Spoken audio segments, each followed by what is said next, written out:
మత విశ్వాసాల ప్రకారం చేతికి ఎర్ర దారం కట్టుకోవడం వల్ల మనపై లక్ష్మీదేవి కటాక్షం ఉంటుంది. దీనివల్ల హనుమంతుని ఆశీస్సులు కూడా లభిస్తాయట. కుజగ్రహం ఎరుపు రంగంలో ఉంటుంది. అందువల్ల ఎర్ర దారం కట్టుకోవడం జాతకంలో కుజస్థానాన్ని బలపరుస్తుంది. దీనివల్ల ఆర్థిక ప్రయోజనాలు కూడా కలుగుతాయి. జ్యోతిష్య శాస్త్రం ప్రకారం మేష, సింహ, వృశ్చిక రాశుల వారు ఎర్ర దారాన్ని కట్టుకోవాలి. మత విశ్వాసాల ప్రకారం ఈ రాశుల వారు ఎర్ర దారాన్ని కట్టుకోవడం ద్వారా హనుమంతుని ఆశీస్సులు పొందుతారు. సూర్యదేవుడైన కుజుడు ఎరుపు రంగును చాలా ఇష్టపడతారు. అందుకే ఈ రాశికి అధిపతి గ్రహమైనందున ఎర్రదారం వారికి శుభప్రదమైంది.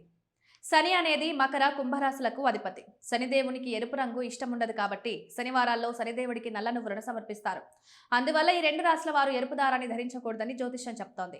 వారితో పాటు మీనరాశి వారు కూడా ఎరుపు దారాన్ని ధరించకూడదు. ఒకవేళ మీరు ఎర్రదారం కట్టుకోవాలనుకుంటే మంగళవారం కట్టుకోవడం మంచిదట.